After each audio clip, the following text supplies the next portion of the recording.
Adventures of Sam Spade, Detective. Brought to you by Wild Root Cream Oil Hair Tonic, the non-alcoholic hair tonic that contains lanolin.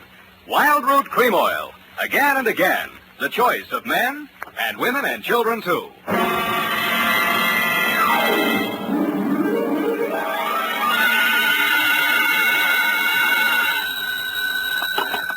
Spade, Detective Agency. Very important, sweetheart. Write this down. Yes, Sam. I have tampon paper ready. Ingredients, colon, Punctuation or ingredient, Sam? both. Well, what is it, Sam? A recipe. 1 pound of fennel. Oh, that's liquid measure, Sam. You put that in later. Cross out funnel? Not funnel, fennel. It is not liquid. It grows at Fairley Pines. It's fairly what, Sam? 1 root of St. John's wort. Whose wart? Not wort, wort. Oh, what? Don't interrupt. Some newt size, a couple pounds ought to be enough. 1 ounce of bat's wool. 1 anter fork, that is not a utensil. 1 fillet of fenny snake. Some lizard's legs. 1 hemlock root digged in the dark. Directions. In the poisoned entrails throw toad that under cold stone days and nights has 31. And if anyone drops in for trick-or-treat, Effie, leave him have it. Oh, Sam, now I get it. Halloween. It's a witch's brew. You were only fooling me. That's what you think, sweetheart. Get out your cauldron, your poison pen, and your book of malefactions. I'll be right down to dictate my report on the Fairley-Bright Caper, or I should have stood in bed and ducked for apples.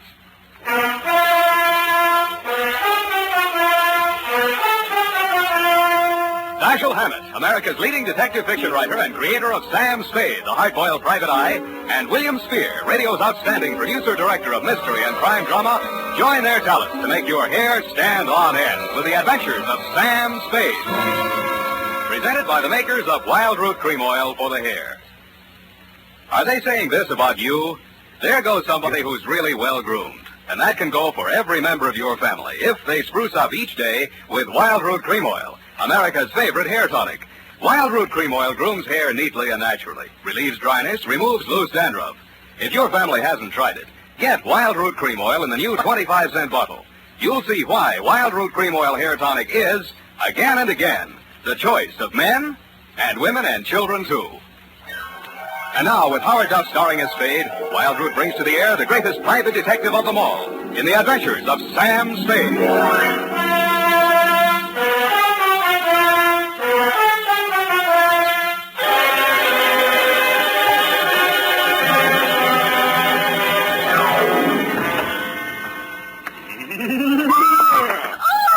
Is that the wind dying?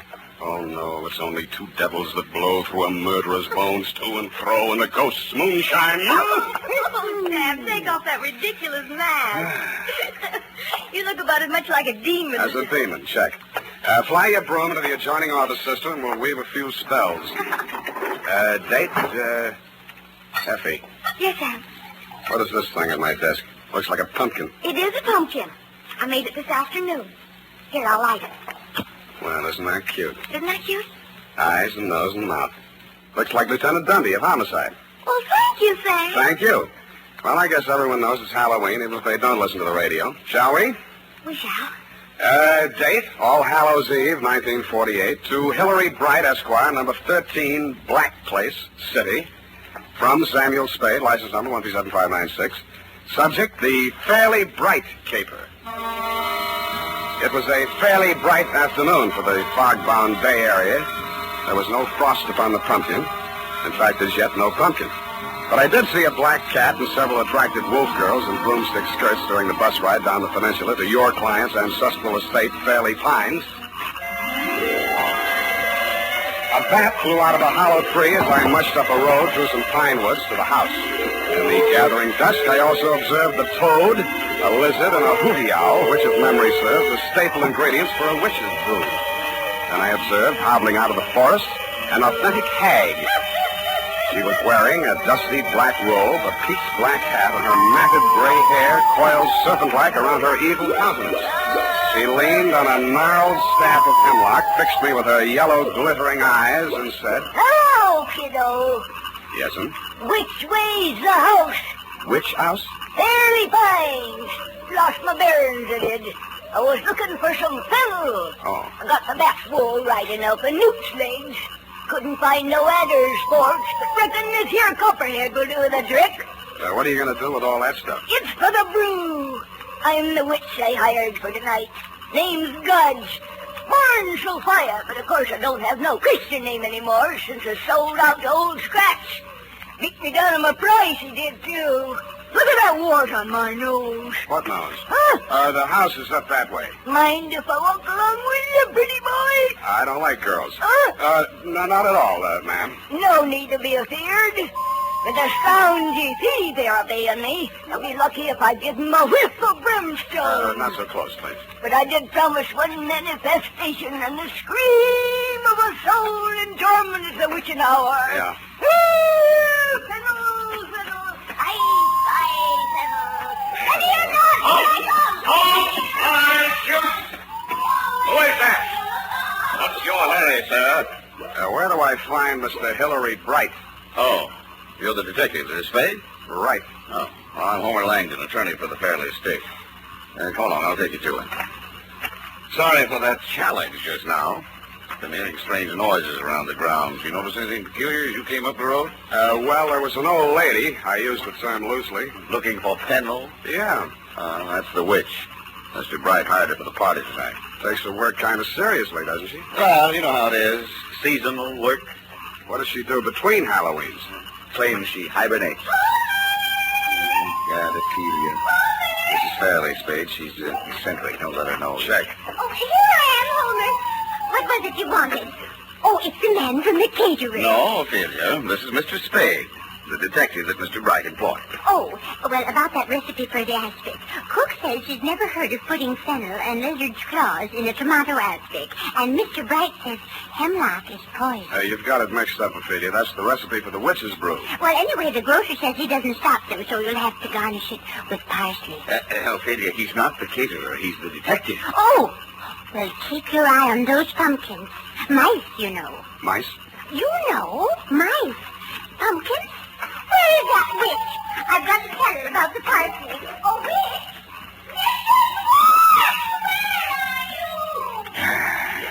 Sad case, but harmless. Shall we go in? Yeah. Now, watch his jawbone, Wilma. Oh, you've already broken his neck. Oh, why don't you hire an assistant? I don't like hanging him in the house anyway. We don't even know who he is. What are they up to now? Halloween comes but once a year. Oh, it's a skeleton, part of the decoration. Henry. Oh, yes, Wilma. I couldn't find the witch, but here's the detective. Ah, well, you can have the witch. I'll take him. Oh, watch what you're doing, Wilma. The man. Sorry. This just about completes the arrangements. Oh, this is Miss Wilma Fairley, for whom I'm managing this nauseous ball. Sam Spade. Hillary. Is that any way to speak about a girl's fifth engagement party? Forgive me if I'm guilty of understatement. Oh, fix that wire, Wilma. The top of Frankenstein's head's caving in. And look at that, the bolts are coming out of his neck already. Oh, well, come along, Spade. And I'll tell you how you fit into this mess. See you at the party, Sam. In here, Spade. Privacy. I don't think we're quite alone, are we? 99%. This is Fairley fiancé number 5. Ralph Cram by name. Oh, wake up, Ralph. Don't bother. He started the party a little early? Before lunch. But can you blame him? If I weren't a teetotaler, I'd be out staggering around the woods with that witch. Uh-huh. Now, what exactly is my assignment, Mr. Bright? I want you to be present at this miserable party tonight and pretend to have a good time. Why didn't you hire an actor? This is a new kind of masquerade ball. Even I have a unique problem here. A Halloween party combined with a party announcing the engagement of a socially prominent young woman. Well, naturally, the press will be on hand. They always are at my parties. But I doubt if any of the invited guests will show up. That's where you come in. You're one of the uninvited guests. I don't get it. Well, it's very simply this. I have a reputation to maintain. I'm sure you have better things to do than read the society page, so I'll explain.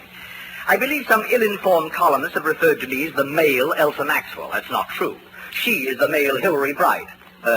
Female, that is. Anyway, you're a professional party giver, is that it? Exactly. What's the matter with Wilma? Why won't anybody come to her party? Because everyone on the guest list is either a relative or a friend of some poor swain she has jilted on the very steps of the altar. Oh, now I get it. Exactly. Now, as to the party. Masquerade. Natch. What else can you have on Halloween? Figures. Yes. If anyone came, they'd probably be dressed as witches or pumpkins, which is dull enough in itself. But the Fairleys and their immediate circle will undoubtedly trot out their moth-eaten Beaux-Arts costumes. Old Langdon is Louis XIV. Wilma and her mother trying to look like Greek goddesses and some old drapes from a Fanchon and Marco idea. What about the boyfriend here? Well, you can see how hideous it's all going to be. And Life magazine has promised to cover it.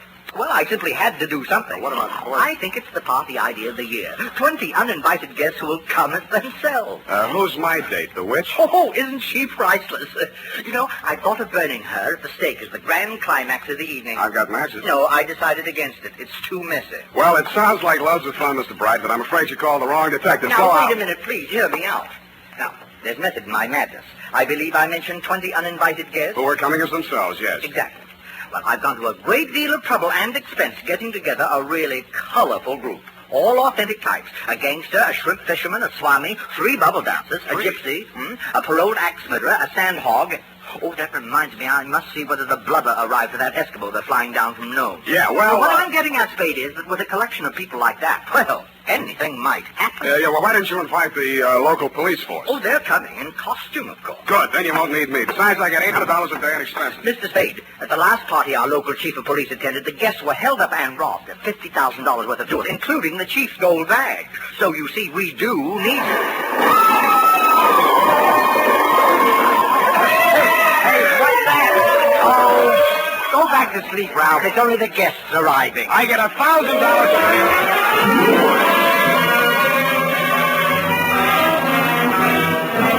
You were right. You did need a detective. In fact, you could have used several others. First, the pickpocket you'd invited lifted the police chief's wallet. The axe murderer chased the witch up a tree. And the gangster and the cowboy tried to shoot it out over one of the bubble dances. After I'd foiled the safecracker in the act of blowing the vault in the library, things quieted down, and everybody formed a circle around a bonfire. All right, quiet, please. Quiet, everyone. Quiet. Mrs. Fairley has a very important announcement to make. Ophelia?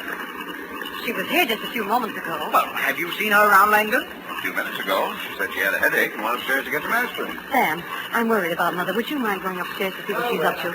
She's been behaving so strangely tonight. She's been behaving strangely. Sure, Wilma, I'll be right back. Come along, let's get on with it. Oh, witch. You stand over here. Here? No, bring your broom. That's it. And don't look so pleasant. You're supposed to be evil. Beware! Those not wearing toe bane is subject to warts. There's evil in this place tonight. Blood on the stone, blood in the forest.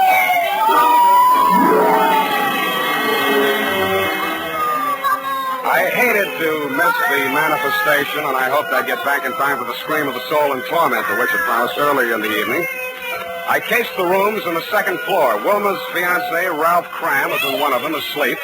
Ophelia wasn't in any of them. But in one of the bedrooms, I found something that puzzled me. A rope made out of bed sheets dangled out of the window, but the window was closed. I walked over and opened it. The witch was still at it. I couldn't see the merry little group around the bonfire, but where the firelight glowed against the tree trunks at the edge of the woods, I saw a white-robed figure crouching in the shadows. Then I heard it.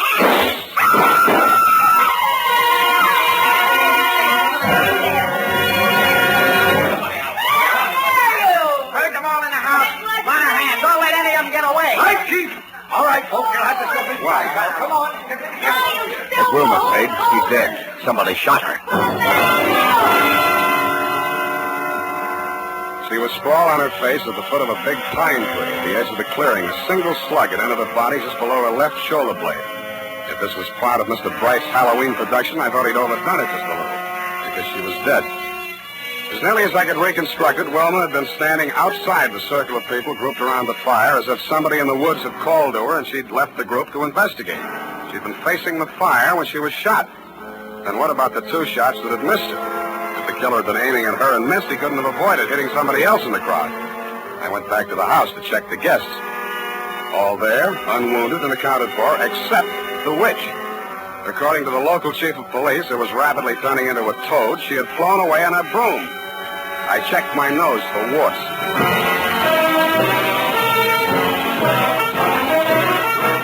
The makers of Wild Root Cream Oil are presenting the weekly Sunday adventure of Dashiell Hammett's famous private detective, Sam Spade.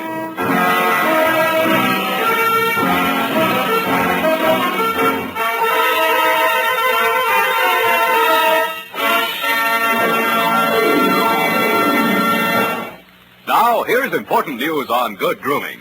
If you want the well-groomed look that helps you get ahead, socially and on the job, listen. Recently, thousands of people from coast to coast who bought Wild Root Cream Oil for the first time were asked, how does Wild Root Cream Oil compare with the hair tonic you previously used? The results were amazing.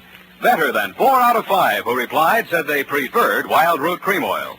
Remember, non-alcoholic Wild Root Cream Oil contains lanolin. It grooms the hair naturally, relieves dryness, and removes loose, ugly dandruff. So if you want your hair to be more attractive than ever before, get the generous new 25-cent size of Wild Root Cream Oil, America's leading hair tonic, on sale at all drug and toilet goods counters. It's also available in larger economy bottles and the handy new tube. Get Wild Root Cream Oil, again and again, the choice of men and women and children too.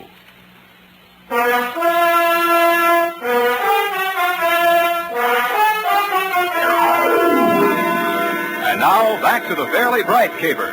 Tonight's adventure with Sam Spade.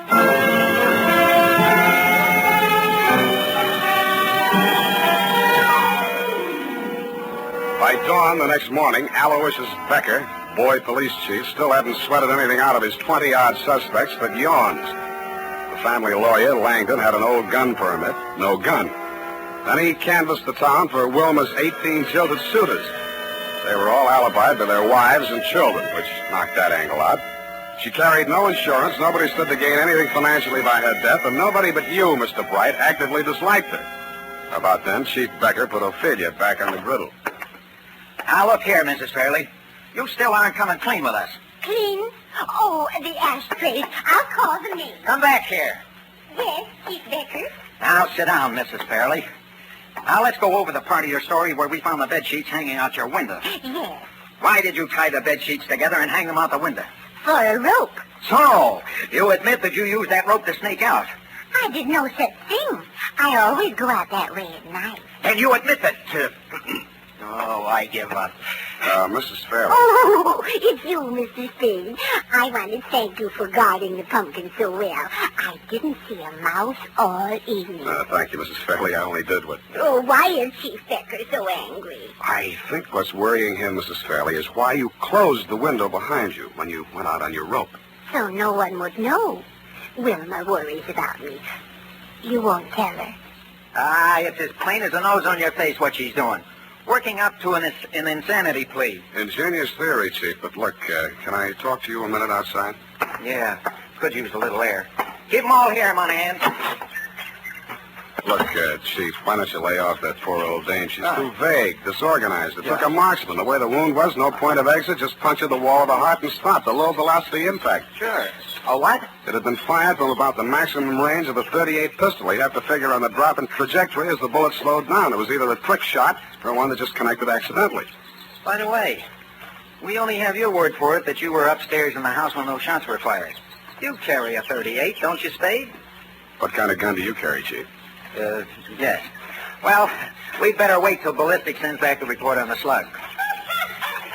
Gosh, if we could only figure out where she hid the gun. Don't look now, Chief, but that witch is back again. What? Pretty boy, where have you been? I've been looking all over for you mortals. You're going to have a good deal of explaining to do, lady. Why did you fly away like that last night? I had to see to my cauldron. A good thing I did, too. Look what I found in it. No wonder my manifestation didn't work. Base metal in my brew. 38 caliber, too. 3 bullets fired. Gee, that settles it. You're under arrest. Who, me? Yes. No, her. Oh, no, you don't. I'll put a star on you, I will. I'll turn you into a toad. Look, Chief, where's that gun permit you took out of Langdon's room? Oh, I forgot about that. Here, it's in my pocket. Let's see that serial number. Well? They match. It's Langdon's gun. Boy, oh boy, then it's settled. That's what you think, boy, oh boy. Don't forget, he's a lawyer.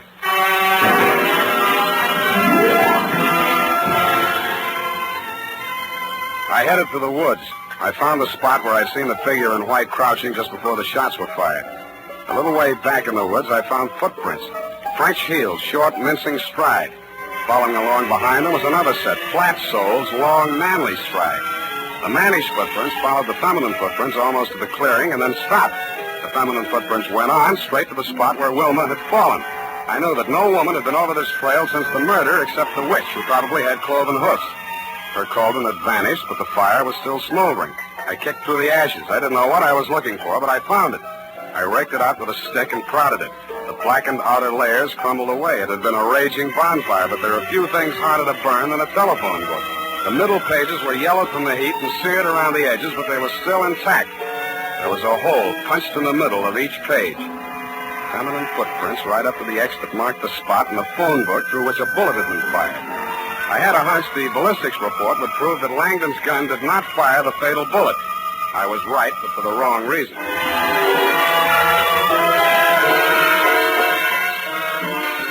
Yeah, you can't get around it, Chief. Ballistics don't lie. You can see here. You don't even need a magnifying glass. Take a look there.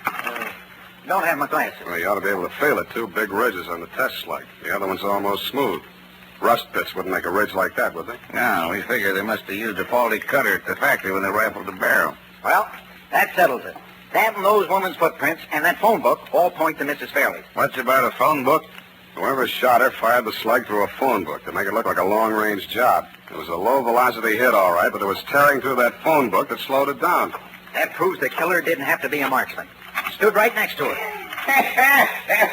What's so funny? This picture in the morning paper, you and those bubble dancers, Chief. Let me see that. Why, that's libelous. It's more than that. Huh? There in the background, Langdon and Mrs. Fairley. What about them? Their shoes. Langdon's dressed as Louis the 14th, French heels. Mrs. Fairley in that Greek goddess getup, sandals, flat heels. It's Langdon's gun, then it's not Langdon's gun. It's a long-range shot, then it's through a feed catalog. Phone book. Now it's a man in woman's shoes. An attorney at that. Monahan, get me some fingerprints, something I can work with.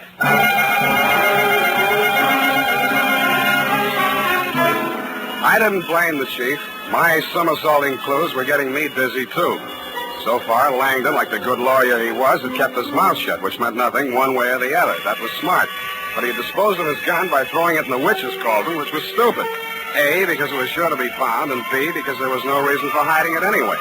But two stupids sometimes make us smart. If he wanted it to be found, he must have had a story ready in case he had to talk. If I were in that spot, my story would have been that I fired those shots into the woods after the fleeing killer. But I didn't know how I would explain the fact that only 3 shots were heard, one of which killed Wilma. Then I thought of those 2 ridges on that test slug. 2 ridges, 2 shots into the woods. This time, I did know what I was looking for. They were buried deep in the soft trunk of a pine tree near the ground. I dropped to my knees and dug. I got the first one out and was looking at it. It was a misshapen hunk of worthless lead. Something embedded in the side of it glittered in the sun like a diamond. In fact, it was a diamond. And it stopped glittering. Something behind me had come between it and the sun. I flopped on my side and rolled over. I grabbed his legs and tripped him. Then I saw his face. It was Langdon. I was halfway to my feet when his foot caught me where it hurt and my legs doubled up. I tried to keep moving and get my gun out at the same time. He was on his feet again before I was, so I fired without aiming from flat on my back. I only scorched his coat, but it stopped him a second. He swung his gun up, and I got ready to jump him. But I didn't have to. A pointed black hat rose up out of the brush behind him. Something flashed in the sun, and he collapsed. Put a spell on him, I did.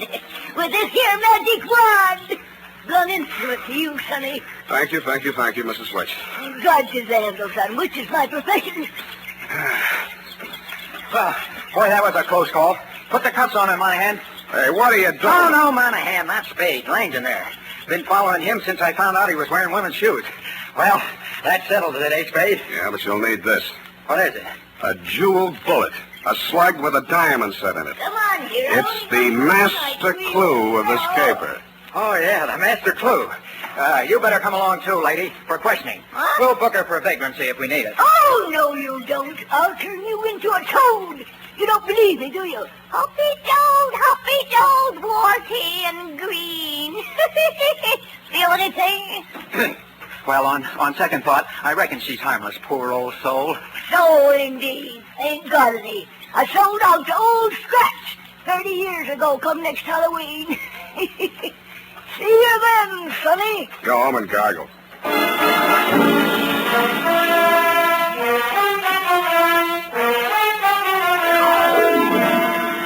Period. End of report. But, Sam, what was the significance of the jeweled bullet? Oh. Well, after he shot Wilma, Langdon fired 2 shots into the woods, remember? Yes. Those 2 bullets had diamond insets so placed that they would gouge the inside of the gun barrel. All bullets fired from the gun thereafter would have markings different from the one fired into Wilma's body. Oh. Well, he was wrong, of course, but it was noble of him to want to cover up for poor Mrs. Fairley. What for, Effie? Well, she killed her daughter, of course, because she was just out of patience with her, getting engaged and unengaged all the time till they hadn't a friend in the world. That's so. That was the motive, wasn't it, Sam? That's fairly bright, sweetheart, except that Mrs. Fairley did not kill her daughter. Langdon did. You mean she was his daughter, too, by a previous marriage? Don't take that up, sweetheart, before I turn you into a toad.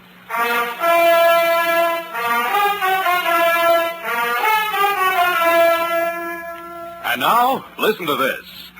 For here's a good tip. Spruce up right, spruce up now with Wild Root Cream Oil Hair Tonic. Wild Root Cream Oil grooms your hair neatly and naturally, relieves dryness, removes loose dandruff. Get the 25-cent Get Acquainted bottle or the large economy size. And ask your barber for a professional application of Wild Root Cream Oil Hair Tonic. Again and again, the choice of men and women and children, too. Well, here it is, Sam. Of course, you know best, but Mrs. Fairley was the only one with a motive. And that Mr. Bright was secretly in love with her and wanted to marry her himself. So he killed her. That was Fairley-Bright. Oh, her fiancé. What happened to him? He woke up and went home. Oh, well, I guess he didn't have a motive. Pay attention, sweetheart. Langdon, as trustee of the Fairley estate, had embezzled large sums of money, which he would have to account for under the community property law if she got married. She got married. He had already broken up many of her romances, but when the old lady went soft in the head, he decided to end the danger once and for all. He could explain matters any way he wanted to, and there'd be nobody to contradict him. Are you listening up? Sam, what does she do between Halloween? The witch? Oh, she's the squeak in the door on Inner Sanctum. Oh, Sam. You made the joke too small. Well, good night, Sam. Good night, sweetheart.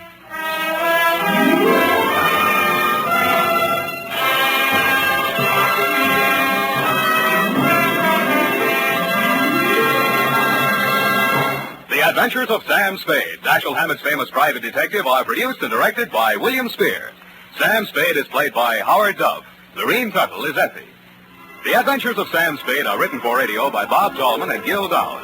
Musical direction by Lud Gluskin with score composed by Renee Garrigang. Join us again next Sunday when author Dashiell Hammett and producer William Spear join forces for another adventure with Sam Spade. Brought to you by Wild Root Cream Oil. Again and again, the choice of men and women and children, too. This is Dick Joy reminding you to get Wild Root Cream Oil, Charlie, to keep your hair in trim. You see, it's non-alcoholic, Charlie. It's made with Susan Lanolin. You better get Wild Root Cream Oil, Charlie. Start using it today. You'll find that you will have a tough time, Charlie, keeping all the gals away. Hiya, Baldy. Get Wild Root right away. This is CBS, where 99 million people gather every week, the Columbia Broadcasting System.